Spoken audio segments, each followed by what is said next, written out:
Welcome back to Out of the Office Talks with the Eastern Shore Chamber. I'm Jason Schmidt with FirewatchBusiness.net and the Firewatch Business YouTube channel.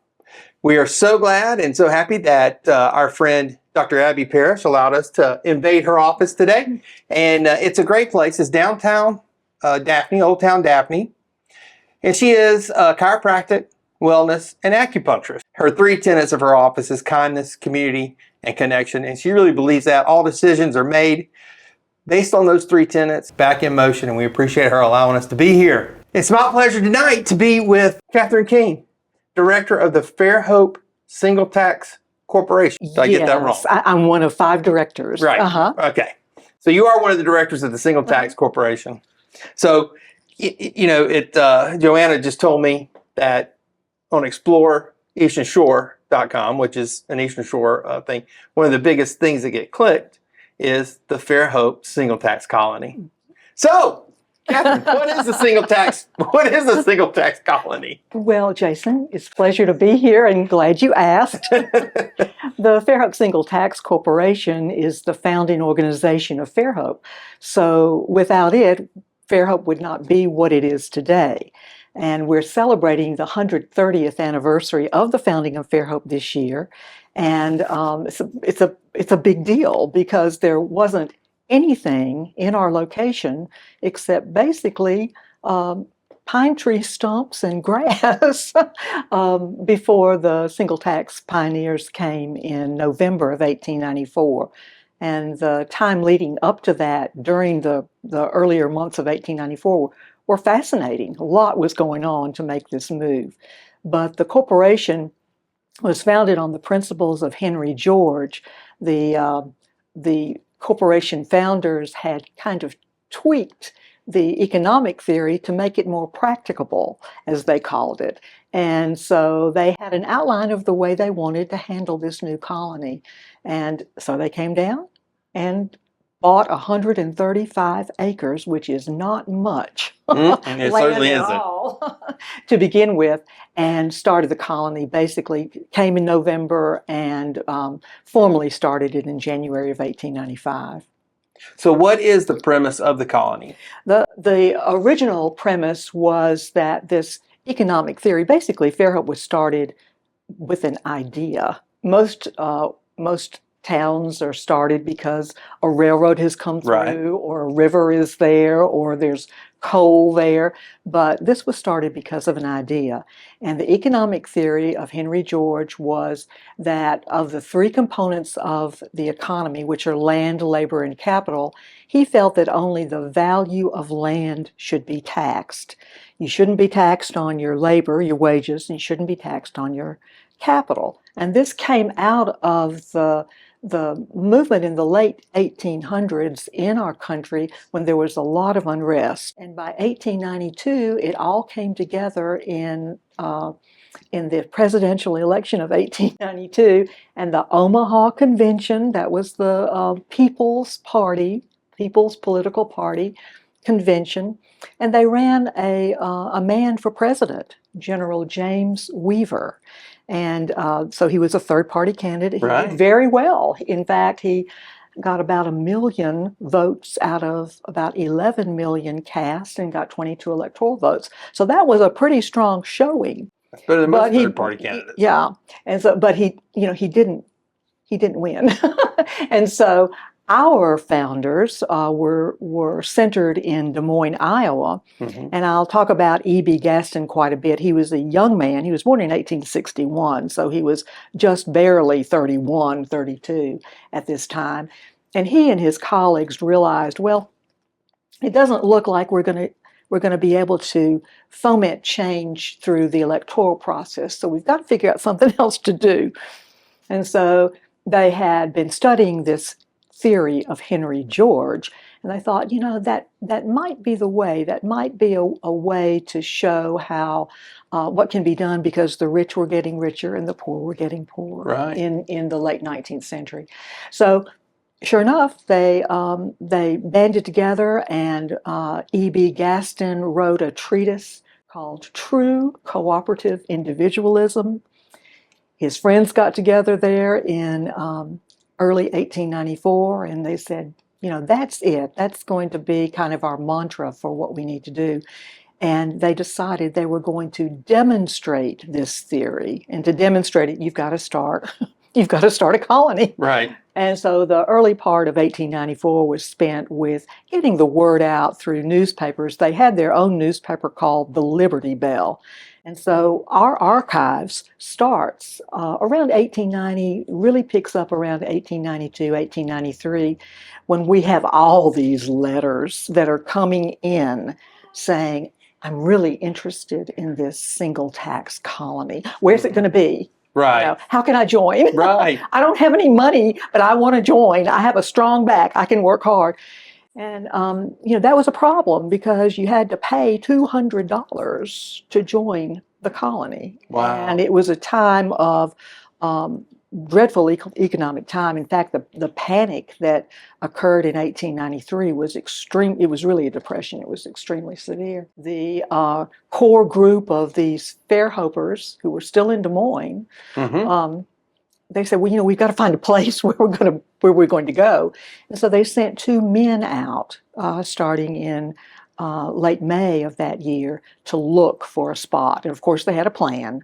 They went to Arkansas and Texas and Louisiana, Mississippi, here, and Tennessee. And they pretty much went about 3,000 miles looking for spots. And they found acreage, 15,000 acres in Arkansas. When they got to Baldwin County, they were hosted by a man named E.Q. Norton in Daphne.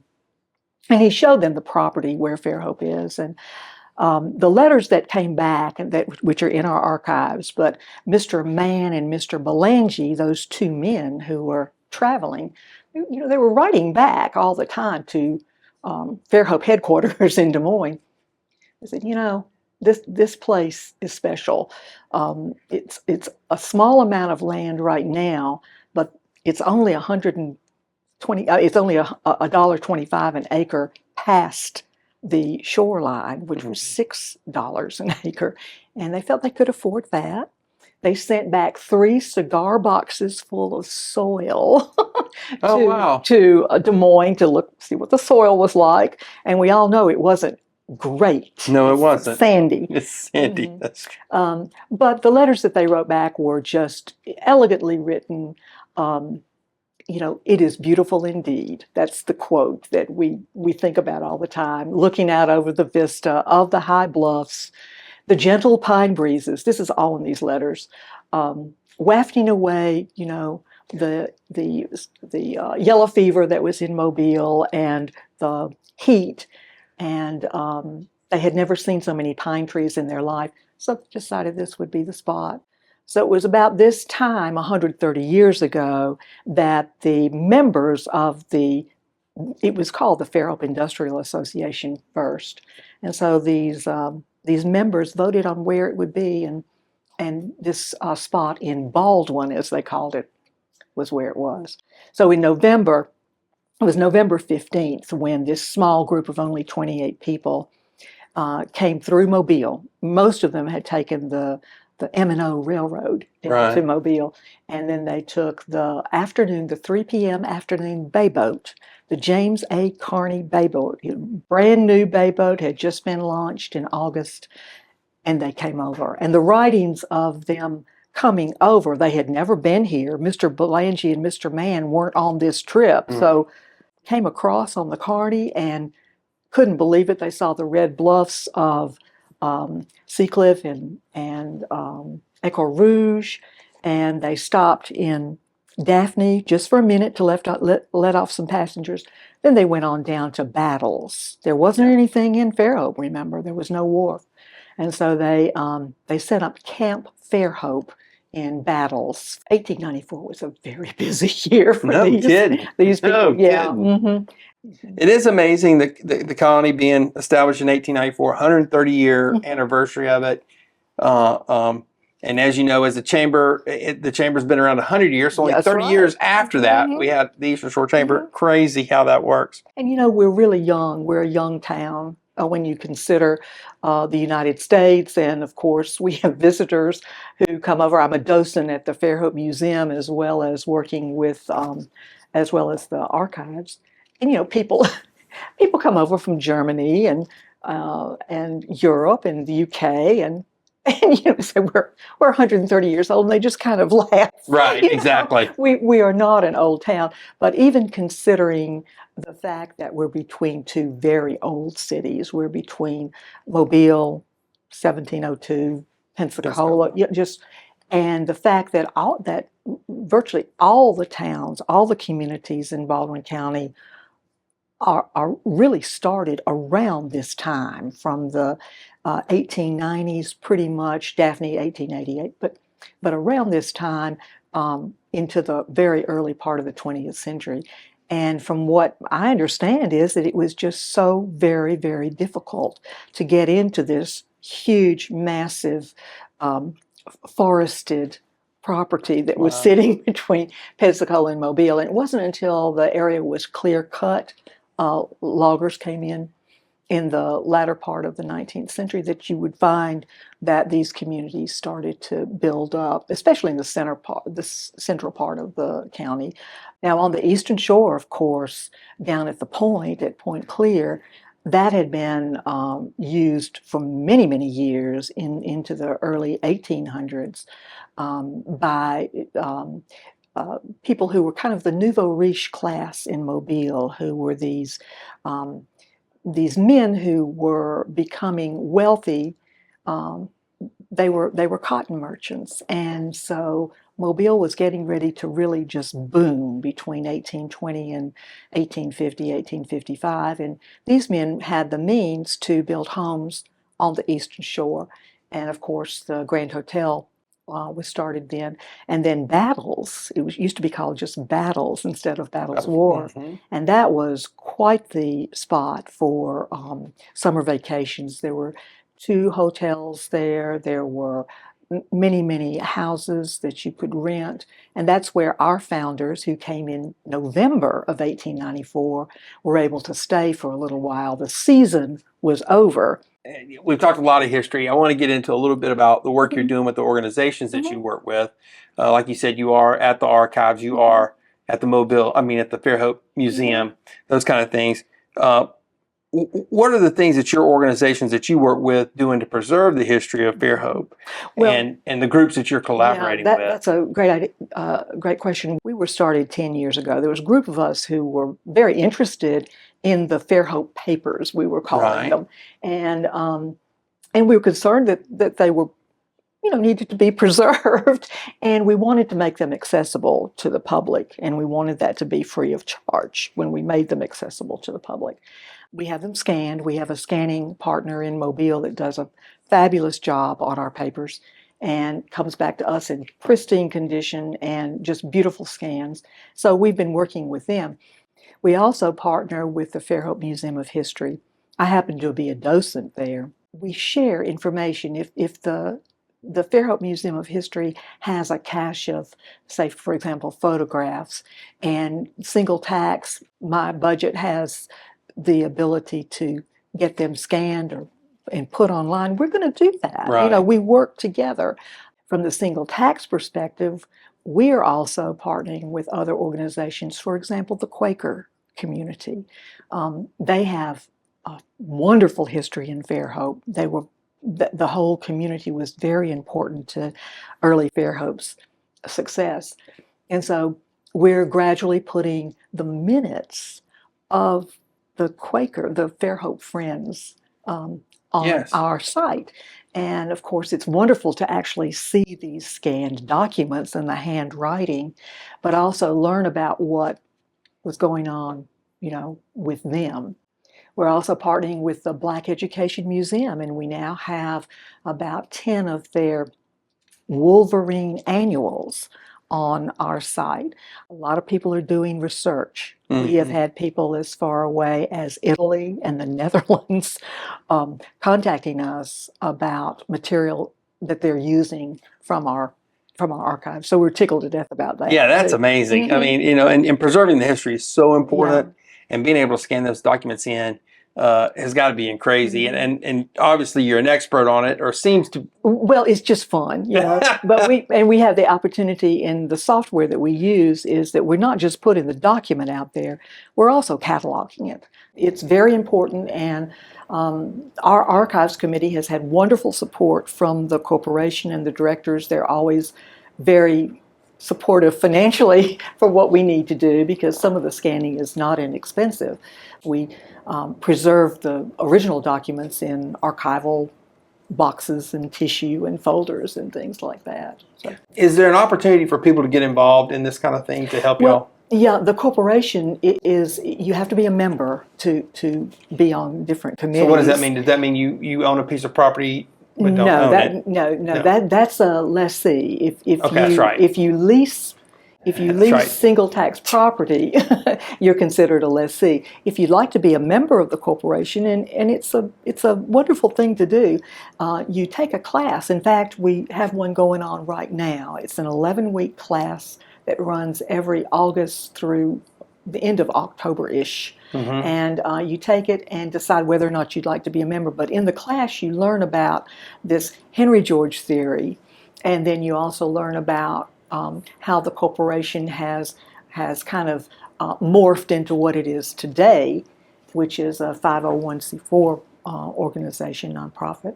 And I mentioned some that we were doing through archives, but of course the corporation itself does large projects, and the money is funded by the economic rent that is paid by every person who is leasing property from the corporation. Right. And that money is put back into the community through these projects that the corporation selects. And they tend to be, people come in and say, gosh, those flowers in Fairhope are gorgeous. And yes, they are. Corporation doesn't do that. That's a city function. Right. We're going to do more brick and mortar types of things. Look at Emmys, the ecumenical ministries, that whole campus that they have there on Fairhope Avenue. They have a new administration building, which was largely funded by the Fairhope Single Tax Corporation. And then very recently there was a ribbon cutting for the newly expanded and renovated shop, Emmy's shop, which is fabulous. What the work they do is unbelievable there. So we're very proud to be able to do that sort of thing. And then, of course, we're always interested in parks. Were it not for the Single Tax Corporation, Fairhope would not have that vast, beautiful parkland that we have. Had the single taxers decided, no, we're not going to make that a park. We're going to rent that out and have it developed. And so we could be just like any other community on any other body of water where you have condos and you can't get to the water, but that's not the case in Fairhope. No, and I'm glad it isn't. Yeah. I mean, that's what makes us so unique. Mm-hmm. So I got to ask this question, because you are in all the Fairhope history and all that. Is there something that has been stashed away, or some hidden gem that we need to look at, whether it's at the Fairhope Museum or if it's in the archives, that we really say, okay, y'all got to go see this particular letter or this particular document? Well, of course, the archives is not a museum, so we're not open to the public. We don't have things displayed. Everything's tucked away. And so your question is very broad, Jason. I can't, it's hard to, everything is exciting to me. Right. I'm very quiet today. Normally I'm just, I just found this and I'm so excited about it. But a lot of people are very interested in the Fairhope money. When Fairhope started, one of the things that they did was they printed their own money. And we actually have the plates. They were printed in Des Moines, and it wasn't in circulation long. It was called Fairhope Scrip, SCRIP. How does someone learn more about the Single Tax Corporation, Fairhope Single Tax Corporation? Well, our archive site is, if you Google anything Fairhope Single Tax, it's going to pop up right away. But I'll give you the brochure and our website. It's an easy-to-use site, and it's searchable by keywords. We have wonderful photographs, which again are free, and you can download them and do with them what you wish. If you want them on your wall, you can do that. Right. So there's one of the coolest pictures that I love is the one that's hanging up at the Bone and Barrel of the kids playing on the bluff. That's a very cool picture. I know, just these wonderful, wonderful pictures. The Education Committee has just completed a project where they have installed plaques, QR plaques, on historic buildings downtown. And I think they've done about 20. And this brochure is out called Historic Building Plaques. And you go up and scan the QR code and learn about the Gaston Building, which is the single tax building, or the City Hall, which is where the museum is, or many, many other, the Fairhope Pharmacy, which is a 1916 building. So we're very, very pleased about that, and it can be a walking tour of Fairhope. You can just walk around town and learn more that way. That is so amazing. Yeah. So amazing. All right, Catherine, anything else that I missed that we probably should have discussed today? But we're very proud of our archives, and we appreciate the support of the corporation in funding us and spurring us along. And we have a wonderful committee of people with different talents who are bringing a lot together into it. And our latest really big thing is that it looks like our Fairhope Courier collection, and of course the Single Tax Corporation was the owner of the Courier, the original Courier. It looks like that's going to be on the Library of Congress website by 2026. This is we've received word. We don't have details yet, but we're very excited because that's a kind of a gold standard platform. We know these couriers will always be taken care of and always accessible. That is so amazing. We're tickled to bits about that. No kidding. Well, me personally, thank you so much for what you do, and thank you for what you're doing for Fairhope and the archive stuff. It just means so much. Yeah, well, we hope that, I know that this podcast will mainly be looked at by chamber members. Right. So we want to make sure that the chamber members know about Fairhope history, and if anyone has any questions, whatever your business happens to be, sometimes it's nice to know a little bit more about the community, and happy to help. Absolutely. Okay. All right, Catherine, thank you so much You're for welcome. coming in. Thank you for having me. Yes, ma'am. All right, that's it. Thank you so much for watching. We appreciate your time. I'm Jason Schmidt, FirewatchBusiness.net, with Catherine King and all her time she spent with us tonight. Subscribe, watch. You can listen to it on anywhere you get your podcast for the Eastern Shore Chamber Podcast.